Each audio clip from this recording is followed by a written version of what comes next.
जय हिंद साथियों, एक बार फिर से स्वागत है आपका अपने चैनल वैकेंसी लवर में। तो दोस्तों, ये आपका हिंदी का प्रैक्टिस सेट नंबर 4 होने वाला है। और दोस्तों जिसमें कि आपके मैं टोटल 40 क्वेश्चन डिस्कस कराने वाला हूँ। दोस्तों आपको बता दें कि ये आपकी हिंदी की टोटल मैंने 3 सेट करा दिए हैं इससे पहले, और उसको आप देख लेना। और दोस्तों उम्मीद है कि आप डेली का डेली प्रैक्टिस सेट लगाते रहेंगे, जिससे कि आपको डेली की मतलब आपकी रिवीजन भी होता रहेगा। और दोस्तों कुछ कॉन्सेप्ट, क्योंकि दोस्तों मैं चार के चारों ऑप्शन आपके क्लियर कराता हूँ। तो दोस्तों 40 से आपके टोटल 160 क्वेश्चन आपके कंप्लीट हो रहे हैं। ठीक है दोस्तों, तो आप बिल्कुल निश्चिंत रहिए, आप सिर्फ पढ़ाई करिए। और दोस्तों प्रैक्टिस की जिम्मेदारी हमारी है, उसको मैं कंप्लीट कराऊंगा। ठीक है दोस्तों, तो चलिए दोस्तों अब स्टार्ट करते हैं पहला क्वेश्चन, जिसमें कि आपका सबसे पहले पैराग्राफ दिया गया है। दोस्तों इसमें कि आपके 1 से 3 क्वेश्चन तक आपके पूछे जाएंगे, यानी कि आपके इसमें 3 क्वेश्चन इस पैराग्राफ से मिलने वाले हैं। तो सबसे पहले पैराग्राफ को पढ़ लेते हैं, और तीनों क्वेश्चन शायद नहीं आ पाएंगे। चलिए दोस्तों पैराग्राफ को पढ़ते हैं और दोस्तों देखते हैं। सबसे पहले आप इस तरह के क्वेश्चन को करने के लिए दोस्तों एक मतलब स्ट्रेटेजी आपकी ये रहनी चाहिए कि सबसे पहले आप क्वेश्चन को रीड करें। तो दोस्तों क्वेश्चन में दिया गया कि गद्यांश का उचित शीर्षक होगा। तो दोस्तों इसमें शीर्षक को पता करने के लिए आपको पूरा का पूरा पैराग्राफ रीड करना पड़ेगा। तो दोस्तों चलिए अब पैराग्राफ रीड कर लेते हैं। पैराग्राफ को रीड कर लिया होगा। तो दोस्तों अब बात करें कि इसमें मेनली आपका फोकस किया गया, सबसे पहले तो आपका धन पे फोकस किया गया और दूसरा मानव पर फोकस किया गया सारे के पूरे पैराग्राफ में। ठीक है दोस्तों, तो इसमें जो आपका राइट आंसर हो जाएगा उसका उचित शीर्षक अगर बात करें तो दोस्तों धन और मनुष्यता के बारे में ही बात करी गई है। इस वजह से आपका ऑप्शन नंबर सी हो जाएगा, धन और मनुष्यता, जो कि इसका शीर्षक बन जाएगा। अब बात करते हैं 2 नंबर क्वेश्चन की, जिसमें कि आपका पूछा गया उपर्युक्त गद्यांश के अनुसार संसार में किस तरह के मनुष्य की पूजा होती है। तो दोस्तों संसार में किस तरह के मनुष्य की पूजा होती है, तो दोस्तों इस तरह के क्वेश्चन आप तभी कर पाएंगे जब आप पैराग्राफ को पढ़ेंगे। तो दोस्तों इसमें मैं आपको थोड़ा सा हाईलाइट करके दिखा देता हूँ। तो दोस्तों इसमें आपका दिख रहा होगा कि अंत में वे ही पूजे जाते हैं जिन्होंने अपने जीवन को अर्पित करते समय सच्चे मनुष्यत्व का परिचय दिया है। यानी कि किन लोगों की पूजा होती है लास्ट में, यानी कि जो सच्चे मनुष्यत्व के लिए कार्य करता है। तो दोस्तों इसका आपका आंसर नंबर मतलब option number D right answer हो जाएगा। अब बात करते हैं तीसरे नंबर क्वेश्चन की।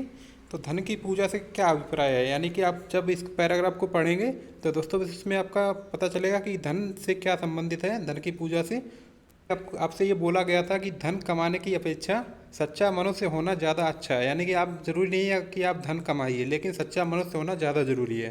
तो इसके आपके तीनों आंसर आपके सही हो जाएंगे। और दोस्तों इस तरह के पैराग्राफ को पढ़ने के लिए आप ज़्यादा से ज़्यादा अपने क्वेश्चन पर फोकस करिए, क्योंकि दोस्तों क्वेश्चन में ही कुछ ना कुछ आपके वर्ड छिपे रहते हैं। और दोस्तों उनको कन्फर्म करने के लिए आप पैराग्राफ पर मूव करेंगे। ठीक है दोस्तों, अब चलते हैं 4 नंबर क्वेश्चन पर। निम्न में स्त्रीलिंग शब्द है। तो दोस्तों स्त्रीलिंग शब्द अगर हम बात करें तो दोस्तों आपका स्त्रीलिंग शब्द आपका हो जाएगा अहिंसा, क्योंकि दोस्तों अहिंसा होता है आपका स्त्रीलिंग शब्द। और दोस्तों आपका किन्नर, अंतरी एंड अपरिग्रह, ये सारे के सारे आपके पुल्लिंग शब्द होते हैं। अब बात करें 5th नंबर क्वेश्चन की। वाक्यांश का एक शब्द बनाइए जिसके हृदय में ममता नहीं है। तो दोस्तों जिसके हृदय में ममता ना उसको क्या बोलते हैं, तो दोस्तों उसको निर्मम बोलते हैं। क्योंकि दोस्तों आपने सुना होगा कि निर्मम हत्या उसकी कर दी गई, यानी कि उसके हृदय में ममता नहीं थी, उसको निर्मम बोलते हैं। अब बात करें आपके, तो सबसे पहले इन चारों ऑप्शन को देख लीजिए। निर्मम को बोलते हैं जिसके हृदय में ममता ना हो। दोस्तों निर्दय को बोलते हैं जिसके हृदय में दया ना हो। ठीक है दोस्तों, ये भी कभी कभी पूछ लिया जाता है। और निर्भय को क्या बोलते हैं, जो डरता ना हो किसी से। और निहृदय को क्या बोलेंगे दोस्तों, निहृदय में अगर हम निहृदय की बात करें तो दोस्तों ये तो कोई वर्ड ही नहीं होता, ये आपका तीनों आपको ध्यान रखने, ये वाले तीनों निर्मम, निर्दय और निर्भय। और दोस्तों बात करें आपके 6 नंबर क्वेश्चन की।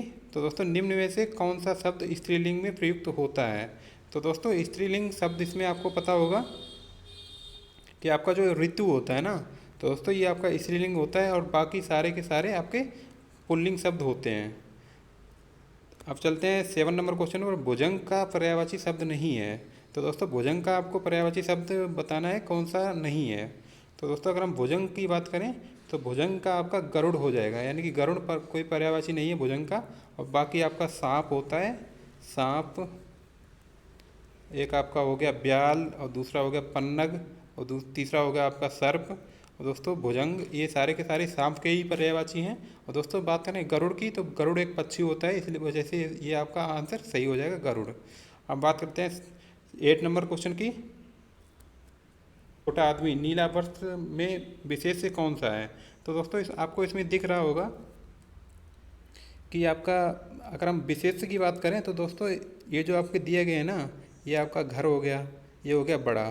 तो दोस्तों घर तो आपका यहाँ पर विशेष से है, ठीक है दोस्तों। और बड़ा है आपका विशेषण, क्योंकि ये आपकी घर की ही विशेषता बता रहा है। जो शब्द घर की मतलब कोई किसी विशेष की विशेषता बताते हैं तो उसको विशेषण बोलते हैं। तो दोस्तों ये बड़ा आपका विशेषण हो गया और घर आपकी विशेषता हो गई। दोस्तों आदमी, छोटा आदमी में आपका ये तो विशेष हो गया और छोटा आपका विशेषण हो गया। नीला वस्त्र में वस्त्र आपका विशेष हो गया और नीला विशेषण हो गया। तो दोस्तों इसमें आपका क्या पूछा गया, विशेष से कौन कौन से हैं? तो दोस्तों अगर हम बात करें कि आपके ऑप्शन नंबर सी की, यानी कि आपके ऑप्शन नंबर सी में तीनों के तीनों वर्ण विशेष ही दिए गए हैं। चलते हैं नेक्स्ट क्वेश्चन पर। 9 नंबर क्वेश्चन क्या कह रहा है कि वाच्य होते हैं, यानी कि वाच्य के आपको प्रकार बताने हैं, कितने प्रकार के होते हैं। पिछले सेट में भी कराया था, क्योंकि दोस्तों ये क्वेश्चन आपका इंपॉर्टेंट है और दोस्तों यूपीएसआई में भी इस तरह का क्वेश्चन आया था। तो दोस्तों अगर हम वाच्य की बात करें तो आपके वाच्य टोटल 3 प्रकार के होते हैं। कौन कौन से होते हैं देख लेते हैं, पहला, दूसरा और तीसरा। पहला आपका होता है कर्तृवाच्य, कर्तृवाच्य। एंड आपका दूसरा होता है कर्मवाच्य। एंड आपका तीसरा होता है भाववाच्य। ठीक है दोस्तों, यानी कि जहाँ पर आपके कर्ता की प्रधानता होगी वहाँ पर कर्तृवाच्य आपका आएगा, और जहाँ पर कर्म की प्रधानता होगी जिस वाक्य में, वहाँ पर आपका कर्मवाच्य आएगा, और जिस वाक्य में भाव की प्रधानता होगी वहाँ पर आपका भाववाच्य आ जाएगा। तो आपका इसमें ऑप्शन नंबर ए सही हो जाता है। चलते हैं 10 नंबर क्वेश्चन पर। निम्न में भाववाच्य बताइए। तो दोस्तों इसमें आप देख लीजिए कि भाववाच्य आपका कौन सा है। तो दोस्तों भाववाच्य क्या होता है कि ये ऑप्शन देखिए, ए ऑप्शन में आपको क्या दिख रहा है, तुम फूल तोड़ोगे। तो दोस्तों इसमें आपका जो फूल हो गया ना, ये तो आपको कर्म मिलेगा, यानी कि ये आपका कर्मवाच्य है। दोस्तों इसमें पुस्तकें लिखी जाएंगी, इसमें क्या मतलब जिस वाक्य से आपको क्या का जवाब मिले वो आपका कर्मवाच्य होता है। ठीक है दोस्तों, तो अब हम इसमें ऑप्शन एलिमिनेशन मेथड लगा रहे हैं, आप ध्यान से समझना। सबसे पहले तो आपको फूल यहाँ पर मिल गया, मतलब क्या तोड़ा जा रहा है, फूल तोड़े जा रहे हैं। तो दोस्तों ये आपका कर्मवाच्य हो गया। और दोस्तों ऑप्शन नंबर डी अगर हम चेक करें तो क्या पुस्तकें लिखी जाएंगी, यानी क्या लिखी जाएंगी, पुस्तकें। तो दोस्तों ये भी आपका कर्मवाच्य हो जाएगा।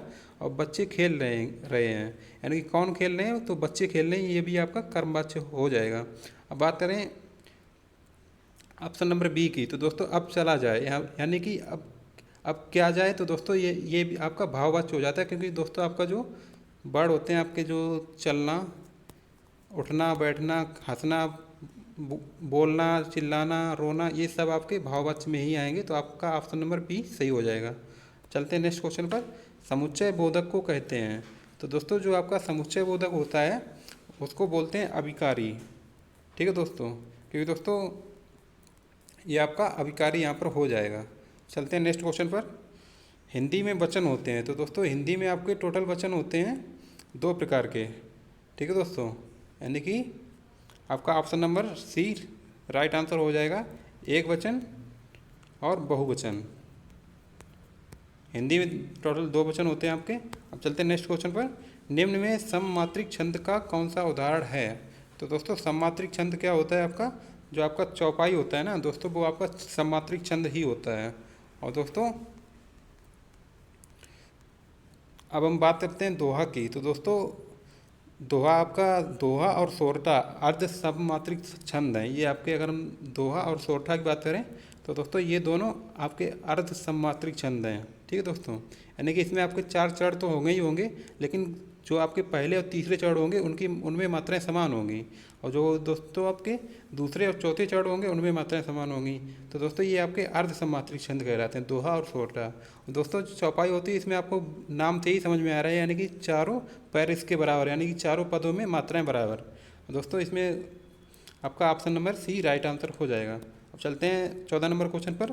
सरस्वती का पर्यायवाची नहीं है। तो दोस्तों आपको बताना है कि सरस्वती का पर्यायवाची कौन सा नहीं है। तो दोस्तों आपको पता होगा कि बीड़ा वादनी भी इनको बोलते हैं, तो बाड़ी इनका सही आंसर हो जाएगा। एंड आपका बीड़ा पाड़ी होगा, यानी कि बीड़ा को धारण करने वाली, ये भी आपका पर्यायवाची है सरस्वती माँ का। एंड डी शारदा, शारदा भी इनको बोलते हैं, लेकिन जो आपका कमला होता है ना, कमला इनका पर्यायवाची नहीं है। ठीक है दोस्तों, तो इसका आपका ऑप्शन नंबर सी सही हो जाएगा। अब चलते हैं, तो दोस्तों अब हम ये भी जान लेते हैं कमला किन का पर्यायवाची होता है। तो दोस्तों कमला होता है लक्ष्मी माँ का पर्यायवाची, ये आपको ध्यान रखना है, कमला लक्ष्मी का पर्यायवाची होता है। अब चलते हैं 15 नंबर क्वेश्चन पर। इच्छु का तद्भव रूप है। तो दोस्तों इच्छु आपका जो है तत्सम शब्द है, इसका आपको तद्भव बताना है। तो दोस्तों अगर हम बात करें इच्छु की, तो दोस्तों इच्छु को तद्भव का रूप बोलते हैं, इसको ईक, जो आपकी ईक होती है ना, इसको इच्छु बोलते हैं। तो आपका राइट आंसर सी हो जाएगा। चलते हैं 16 नंबर क्वेश्चन पर। रेलगाड़ी शब्द है। तो दोस्तों आपको रेलगाड़ी जो आपका शब्द है वो बताना है किस तरह का शब्द है। तो दोस्तों इसमें आपका संकर शब्द होता है रेलगाड़ी, क्योंकि दोस्तों संकर शब्द वे शब्द होते हैं जिनमें आपके अंग्रेजी प्लस हिंदी दोनों शब्द मिले हुए हों। ठीक है दोस्तों, तो उनको संकर शब्द बोलते हैं। तो दोस्तों इसमें आप अगर पढ़ेंगे तो दोस्तों रेल कोई हिंदी का शब्द नहीं है, रेलगाड़ी यानी कि आपका रेल बनता है RAIL से, रेल, और गाड़ी कोई आपका इंग्लिश का भी शब्द नहीं है, गाड़ी है आपका हिंदी का शब्द। तो इस वजह से आपका ये संकर शब्द बन जाता है, यानी कि इसको इंग्लिश में हाइब्रिड भी बोलते हैं। हाइब्रिड का मतलब होता है कि कोई चीज़ें एक ही तरह की सब वस्तुओं से ना मिलकर अलग अलग टाइप से मिलकर बनी हो, तो उनको संकर बोलते हैं। तो यानी कि आपका ऑप्शन नंबर इसमें डी राइट आंसर हो जाएगा, संकर। अब बात करते हैं 17 नंबर क्वेश्चन की। थोक का पर्यायवाची शब्द है। तो दोस्तों थोक का अगर हम पर्यायवाची बात करें तो डी आपका राइट आंसर हो जाएगा, पर्यायिक। चलते हैं 18 नंबर क्वेश्चन पर। विभु का पर्यायवाची है। तो दोस्तों विभु का बताना है आपको क्या पर्यायवाची इसका बनेगा। तो दोस्तों अगर हम विभु की बात करें तो सर्वव्यापक या फिर नित्य, ये दोनों पर्यायवाची हैं विभु के, तो ये आपको ध्यान रखना है। चलते हैं नेक्स्ट क्वेश्चन पर। व्यास का विलोम शब्द है। तो दोस्तों व्यास को आपको विलोम शब्द बताना है।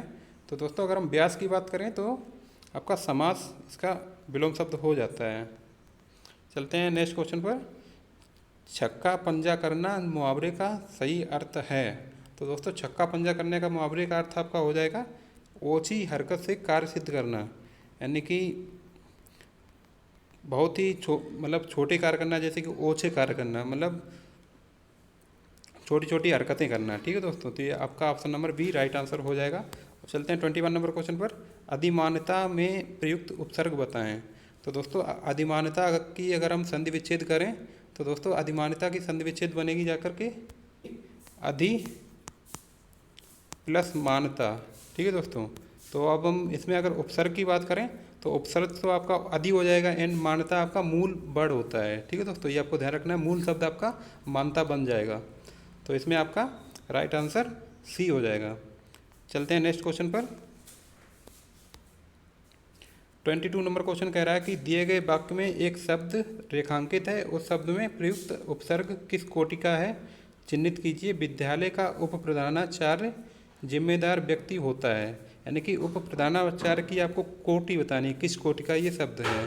तो दोस्तों अगर हम बात करें उप प्रधानाचार्य की, तो दोस्तों उप प्रधानाचार्य आपका तत्सम उपसर्ग होता है, ऑप्शन नंबर ए राइट हो जाएगा। अब चलते हैं 23 नंबर क्वेश्चन पर। प्रत्यय होता है। तो दोस्तों प्रत्यय क्या होता है ये आपको पता ही होगा कि प्रत्यय आपका एक शब्दांश होता है। ठीक है दोस्तों, जो दो शब्दों के अंत में जुड़कर अनेक अर्थ में विशेषता या परिवर्तन ला देते हैं, उनको प्रत्यय बोलते हैं। जैसे कि अगर हम उदाहरण लें तो लेखक, यानी कि एक लेखक का संधि विच्छेद क्या होगा, लेख प्लस का।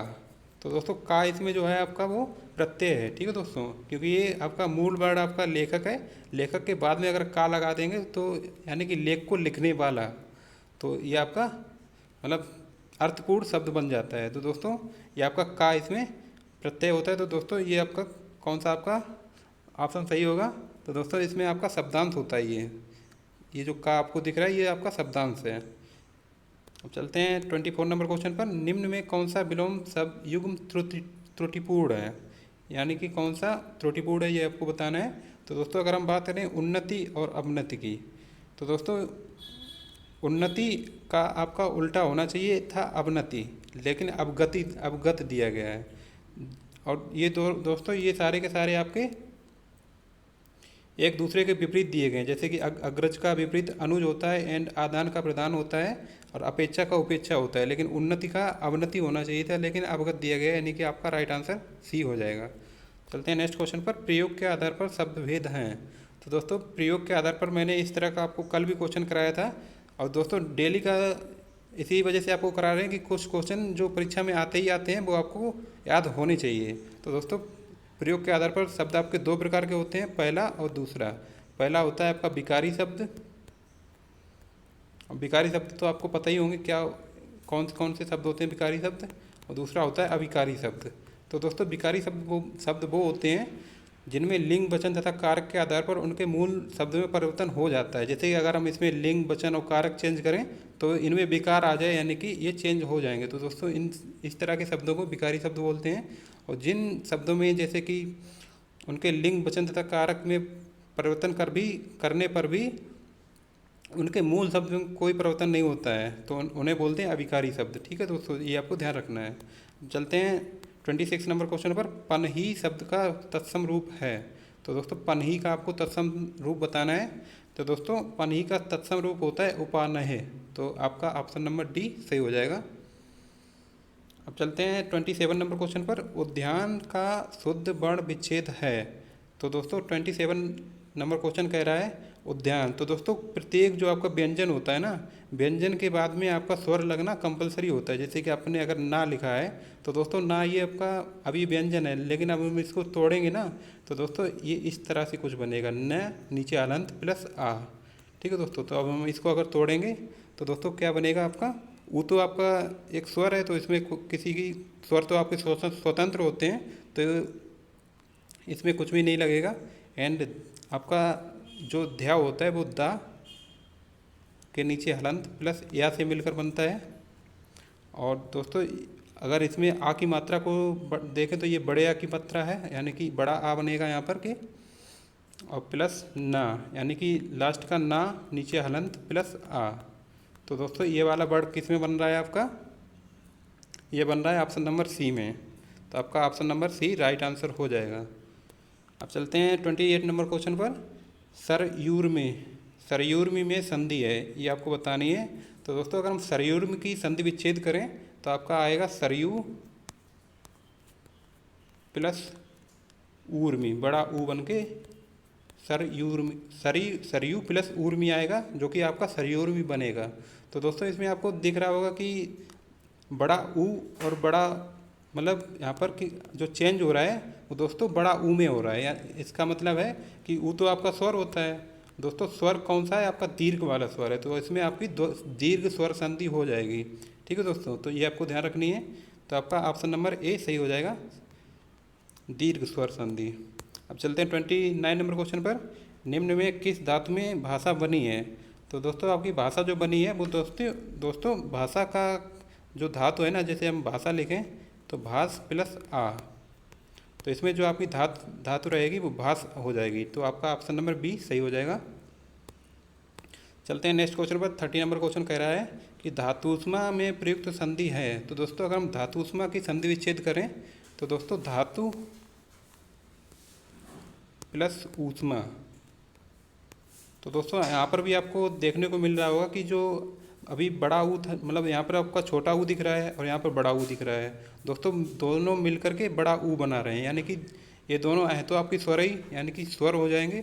दोस्तों स्वर भी में भी कौन सा है आपका दीर्घ स्वर है, तो दीर्घ स्वर संधि आपकी हो जाएगी, दीर्घ स्वर संधि। तो इसमें आपका कौन सा दिख रहा है ऑप्शन नंबर धातुष्मा। तो दोस्तों इसमें आपका ऑप्शन नंबर कौन सा होगा, ऑप्शन नंबर सी, यानी कि अब इसमें आपका सिर्फ दीर्घ पूछा गया तो अभी ये भी आपका ऑप्शन नंबर सी सही हो जाएगा। अब चलते हैं 31 नंबर क्वेश्चन पर। विशेषण और विशेष्य के योग से कौन सा समास बनता है। तो दोस्तों आपको ये चीज़ तो बिल्कुल रटी पड़ी होगी कि विशेषण और विशेष्य के योग से आपका जो समास बनेगा वो दोस्तों आपका बनेगा कर्मधारय समास। ठीक है दोस्तों, जैसे कि कर्मधारय समास के कुछ उदाहरण देख लेते हैं। जैसे कि आपका हो गया चरण कमल। तो दोस्तों आपके यहाँ पर क्या बोला गया है कि कमल के समान चरण। ठीक है दोस्तों, तो यहाँ पर एक विशेषण है और एक विशेष्य है। तो दोस्तों इसमें विशेषण कौन सा है दोस्तों, आपका इसमें जो विशेषण है वो आपका कमल है। ठीक है दोस्तों, और जो विशेष है वो उसको चरण बोला गया है, यानी कि चरण, कमल के समान चरण, यानी कि बहुत ही सुंदर चरण। तो इसमें आपका कर्मधारय समास होता है। चलते हैं 32 नंबर क्वेश्चन पर। जिस समास का कोई पद प्रधान नहीं होता है उसे क्या कहते हैं। तो दोस्तों जिस समास का कोई भी पद प्रधान नहीं होगा उसको बहुब्रीहि समास कहते हैं। और इनके उदाहरण तो आपको पता ही होंगे, जैसे कि आपका चतुर्भुज हो गया। और चतुर्भुज का मतलब है कि चार हैं भुजाएं जिसकी, अर्थात विष्णु भगवान। तो इस तरह के इसमें उदाहरण देखने को आपको मिलते हैं। तो उपसर्ग को कहते हैं, 33 नंबर क्वेश्चन कह रहा है कि उपसर्ग को क्या कहते हैं। तो दोस्तों आपके जो उपसर्ग और प्रत्यय दोनों को ही शब्दांश ही बोलते हैं, ये आपको ध्यान रखना है, क्योंकि दोस्तों किसी न किसी शब्द से मिलकर ही बनते हैं। तो मतलब इनको शब्दांश बोलते हैं, चाहे आपसे उपसर्ग पूछा जाए चाहे प्रत्यय पूछा जाए। चलते हैं 34 नंबर क्वेश्चन पर। लिपि की आवश्यकता कहाँ पर होती है। तो दोस्तों लिपि की आवश्यकता तभी होगी जब आप उसको किसी भी भाषा को लिखेंगे, क्योंकि दोस्तों अभी हम जो बोल रहे हैं ये हम हिंदी बोल रहे हैं, लेकिन जब हम लिखेंगे तब यही देवनागरी हो जाएगी। ठीक है, देवनागरी लिपि में हम इसको लिखेंगे। जो आप इसको स्क्रीन में दिख रहा होगा, ये सारी की सारी लैंग्वेज आपकी, मतलब जो लिपि है वो आपकी देवनागरी ही है। ठीक है दोस्तों, चलते हैं 35 नंबर क्वेश्चन पर। खड़ी बोली निकली है, यानी कि खड़ी बोली कहाँ से निकली है ये आपको बताना है। तो दोस्तों खड़ी बोली पश्चिमी हिंदी से निकली हुई है, ये आपको ध्यान रखना है। चलते हैं 36 नंबर क्वेश्चन पर। हिंदी भाषा की कुल वर्ण लिपियाँ हैं। तो दोस्तों हिंदी भाषा के कितने वर्ण हैं, 52 वर्ण होते हैं, ये आपको ध्यान होना चाहिए। क्योंकि दोस्तों इसमें आपके स्वर जो होते हैं, स्वर और प्लस व्यंजन से मिलकर के ये बनता है। तो स्वर आपके टोटल होते हैं 11 एंड व्यंजन होते हैं 41। तो दोस्तों दोनों को मिलाएंगे तो 52 वर्ण होते हैं, ये आपको ध्यान रखना है। तो आपका option number C right answer हो जाएगा। चलते हैं नेक्स्ट क्वेश्चन पर। मध्य स्वर कहते हैं, यानी कि मध्य स्वर को क्या कहते हैं। तो दोस्तों जब आप कोई भी मतलब शब्द लिखेंगे, जैसे कि मैंने लिखा, मैं लिख लेता हूँ अभी आम लिख लेता हूँ। तो दोस्तों आम में क्या है कि मध्य में कौन सा स्वर आ रहा है। तो दोस्तों मध्य में तो आ ही आता है ना। जैसे कि अभी हम अगर ई का उदाहरण लें, तो दोस्तों अभी हम लिखें कि नीम। तो दोस्तों नीम क्या है कि दोस्तों ये आपका ऊपर आ गया, तो लेकिन मध्य में कौन सा आएगा, आम ही आएगा। तो दोस्तों इसमें 37 का आपका ऑप्शन नंबर डी सही हो जाएगा। चलते हैं 38 नंबर क्वेश्चन पर। निम्न में कंठ वर्ण है।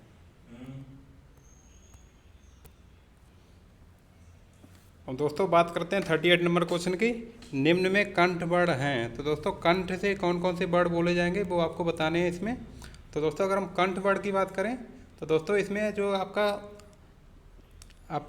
सबसे पहले तो छोटा आ गया एंड हा और विसर्ग। ठीक है दोस्तों, ये आपके कंठ वर्ण कहलाते हैं। और दोस्तों अगर हम बात करें कि इसमें आपका ऑप्शन नंबर जो ए दिया गया है, दोस्तों इसमें आपका ई हो गया, या हो गया, सा हो गया। दोस्तों ये आपके तालु वर्ण कहलाते हैं, तालु वर्ण या फिर तालव्य वर्ण इनको बोलते हैं। और दोस्तों आपका जो टा होता है ना, टा सा री टा, मतलब ये वाले जो वर्ण आपके हो गए, ये आपके मूर्धन्य बोलते हैं इनको। तो ये आपको ध्यान रखने हैं। तो चलते हैं हम नेक्स्ट क्वेश्चन पर। 39 नंबर क्वेश्चन क्या कह रहा है।